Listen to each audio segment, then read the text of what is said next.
The View leaders are trying to figure out, why aren't we relevant anymore? Why don't we matter? We used to be it, right? We were everything.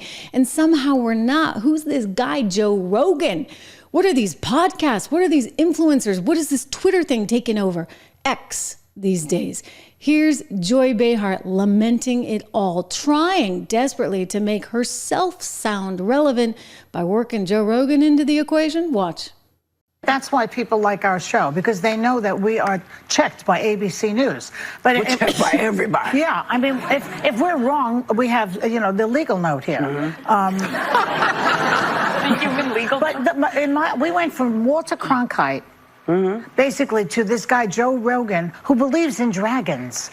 I checked it. He believes in dragons? He believes in dragons. Did you triple source that? Yes, I did. And he also thinks that dragons, like dinosaur-y type of animals, roamed the earth when people did. So this is the type of really, really bad information that's going out there. Well, in defense, there are some really good news. It's possible that Donald Trump did roam the earth when dinosaurs were here. There are... Okay, so... she doesn't know who Joe Rogan is. She's like, oh, he believes in dinosaurs, whatever. I love this. So Joe Rogan had the most epic response ever to Joy Reid. He doubled down on the whole thing. He wrote on his Twitter, dragon believer. So this is an article from Daily Mail. While he admitted that fire-breathing dragons probably never existed, Rogan added that there probably was a really dangerous reptile that they called dragons. The question is whether they actually flew. So apparently on his show, he was talking about how throughout history in mythology, etc., you see these dragon-like figures. And he's trying to figure out why they always existed. If you're going back thousands and thousands of years, people, they didn't just imagine these, right? Maybe they had actually seen something similar. And she's flipping out about that. Joy Behar is trying to discredit him because he's actually making an interesting observation. How would you know that these things existed that long ago, given that you didn't have the scientific wherewithal to, be doing fossil searches and that kind of thing. So it's an interesting point he made, probably part of a much larger discussion. And she's going to extract that and somehow say that, no, she's the one who's right because they have ABC News. ABC News is the be all end all. I'm sorry, it's not. It's certainly not, right? We've lost that.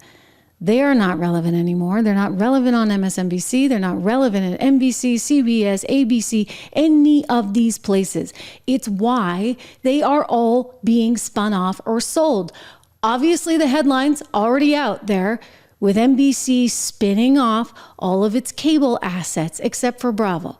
And then you get Bob Iger, CEO of Disney, therefore in charge of ABC News and The View, telling David Faber over at CNBC at Sun Valley 2 years ago he was going to do the same exact thing. And well, you're going through all the things that we want to talk about in the time that we have here. But I mean, just to sort of wrap up why you're staying. I mean, you said in a memo to employees, you've made important and sometimes difficult decisions. You're proud of what you've accomplished, but there's more to accomplish before this transformative work is complete.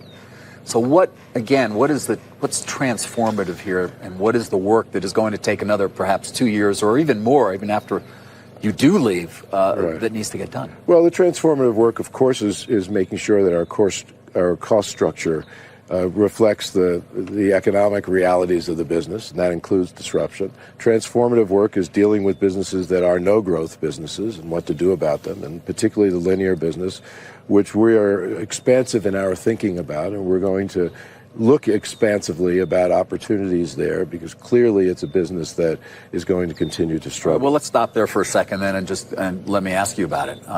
We're talking, I guess, ABC, the network, the stations, but then the cable networks as well. Yes, correct. FX, Nat Geo. Is it possible you would look to sell them? We're going to be expansive. I think if you can interpret what that word means. We're just getting at that work, but we have to be open-minded and objective about the future of those businesses. Yes. Yeah. Meaning that they're not core to Disney? They're not core, and I'm just going to put up this comment by piece of my mind. In other words, they're no growth businesses. And he's right. There's no growth in those businesses. So yeah, if Elon were to come in, and according to his tweet today, he might be interested. If he were to come into something like an MSNBC, CNBC, Oxygen, Sci-Fi, etc., USA and Golf Channel, he's got to figure out how to innovate there and make those interesting and new, because really they're just sort of dying on the vine. And the thought is that Comcast will trade at a higher multiple once you get rid of those drags on the revenue cycle, and we'll be better off because of it. And so all of these companies and all of these individuals that are mainstream media types, they just are having a really hard time coming to grips with this. And so their answer is, by default, that somehow Republicans are stupid, Trump people are stupid, those podcasts, Trish Regan is stupid, that somehow the other side is wrong. And you know what? We're not, actually. I tend to be right on most of this stuff. In fact, I think I got a pretty darn good track record of being right on all of this stuff. But you keep telling yourself that. MSNBC, Joe, Mika, Joy, The View, and Bill Clinton. Politics is the only business in which you can prove your authenticity by not knowing anything. You know, and I think that's a problem. And we'll pay for it unless we get over it. But that's a problem for the Democrats, too. We have to learn to talk to people in ways that they can relate to, that explains that. That's why, you know, when I did my best to help this time, I didn't want to go to any big rallies and big television things. I just wanted to get in the country. Just go out and talk to people. Because I think that we're behind in the sense that a lot of the small town and rural people are now highly sophisticated in how they get their information. And there are zillions of new websites now, all trying to advance their sort of conservative to right-wing radical cause. And a lot of times we're not playing on the same field, and we're not even being heard. So I just said... So, what's your answer? I mean, look, you had a lock on the mainstream media, and you were able to convince all those people in rural America that your way was the right way, because they used to sit down every night and watch the CBS Evening News at 6:30. That was pretty contrived stuff. Look, I used to work for it. I did. And I remember getting, they'd give you a minute 10, a minute 20, a minute 30. If you got a minute 30, ooh, you're golden.